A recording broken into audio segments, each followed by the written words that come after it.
Cristãos perseguidos na Nigéria. Será que a Bíblia está se cumprindo mais uma vez diante dos nossos olhos? Pouca gente sabe, mas o que acontece hoje na Nigéria não é apenas uma tragédia social. É um reflexo direto de um conflito espiritual que começou há milênios dentro da própria casa de Abraão. Antes da gente falar sobre perseguição, precisamos entender sobre o cenário onde tudo isso acontece. A Nigéria hoje é o país mais populoso da África, com mais de 230 milhões de habitantes. Mas o que a maioria das pessoas não sabe é que esse país foi costurado à força e que essa junção política acabou criando uma divisão espiritual. Lá atrás, antes da colonização europeia, a região que conhecemos hoje como Nigéria era formada por tribos, reinos independentes e povos completamente diferentes. O norte era dominado por impérios muçulmanos, especialmente o Califado de Sokoto, que regia a região com base na Sharia, a lei islâmica. Enquanto isso, o sul era habitado por povos como Yorubás e os Ibos, que seguiam religiões tribais, cultos ancestrais e práticas espirituais ligadas à natureza. Eles começaram a dominar essas regiões aos poucos, explorando recursos e impondo o seu sistema político. Mas tudo mudou com a chegada dos britânicos no século XIX.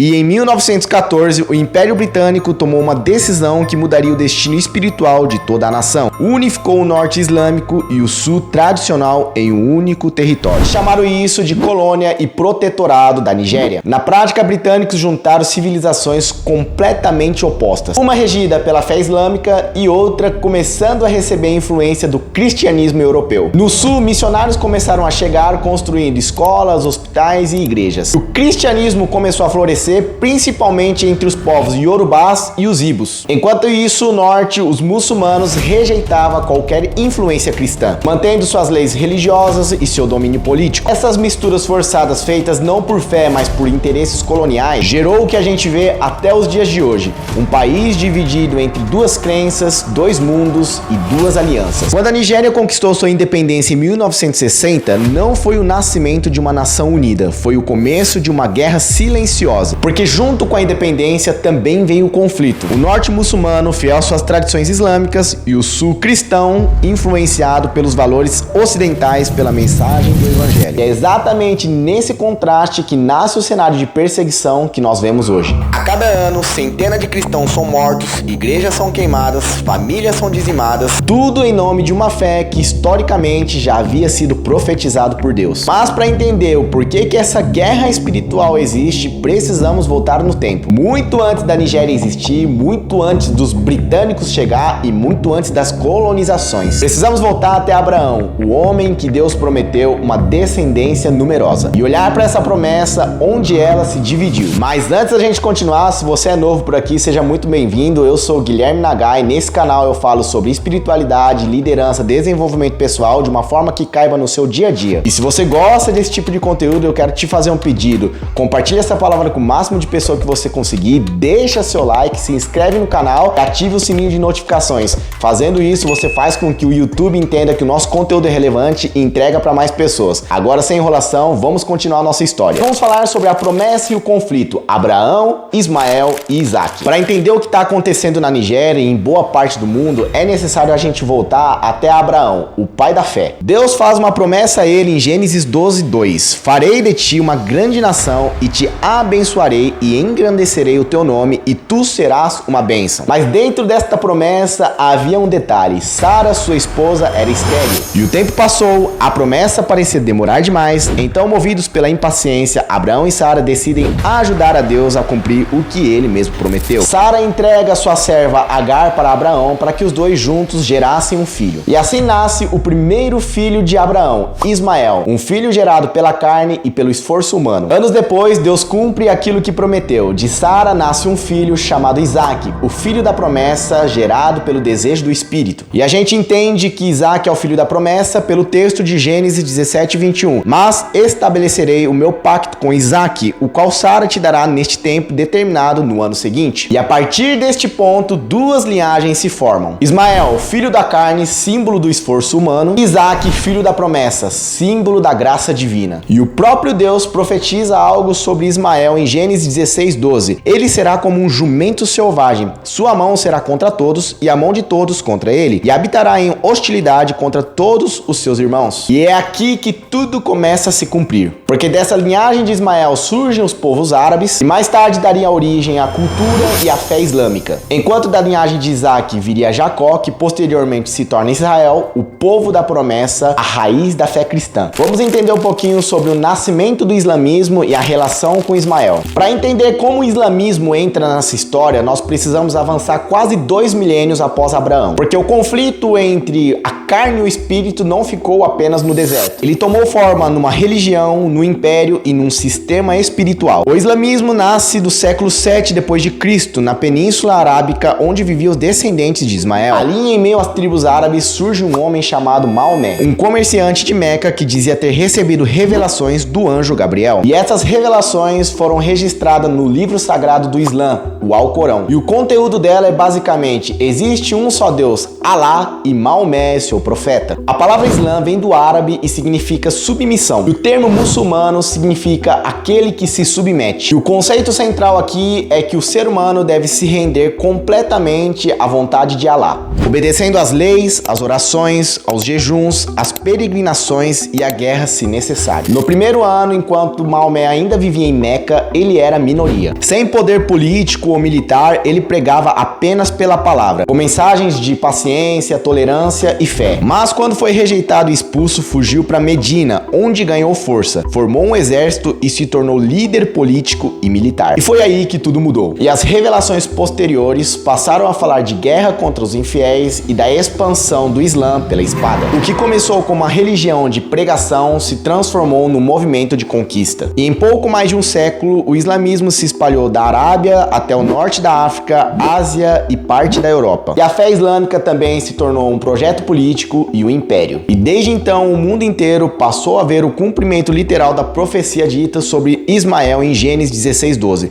Sua mão será contra todos e a mão de todos contra ele. Porque esse espírito de hostilidade, o mesmo que começou com Ismael, agora se manifesta em uma fé que busca dominar pela força o que só o espírito pode transformar pela graça. E é importante deixar claro que não estamos falando de todos os muçulmanos. Muitos vivem em paz e buscam sinceramente um Deus que ainda não conhecem por completo. Mas o espírito que rege a estrutura do islamismo radical é o mesmo espírito que nasceu no deserto. A tentativa do homem de alcançar a Deus pela carne, pela lei, pelo esforço humano e pela imposição. Enquanto o cristianismo nasceu de um filho entregue, o islamismo nasceu de um servo lutando. Um representa a graça que desceu do céu e o outro representa o esforço que tenta subir o céu. É um conflito eterno entre o que é gerado pela carne e o que é gerado pela promessa. E quando esse espírito chega à África, especialmente à Nigéria, encontra um país dividido, metade cristão e a outra metade islâmico. E a profecia de Gênesis se repete diante dos nossos olhos. A mão de Ismael contra os seus irmãos. Dito isso, agora nós vamos falar sobre a linha da carne e a linha da promessa. Tudo isso que nós falamos nos leva a um ponto crucial, porque o islamismo não é apenas uma religião que nasceu no deserto. Ele é o reflexo espiritual de algo muito mais antigo, a linha da carne e a linha da promessa. Quando Ismael nasce, ele vem como fruto da ansiedade humana. Abraão e Sara sabiam que Deus tinha prometido, mas tentaram fazer com suas próprias mãos. E tudo que nasce da carne, mais cedo ou mais tarde, vai lutar contra aquilo que nasce do espírito. Ismael representa a força humana tentando alcançar a Deus, e Isaac representa a fé que espera Deus fazer aquilo que só ele pode fazer. E esse contraste não é apenas uma história antiga.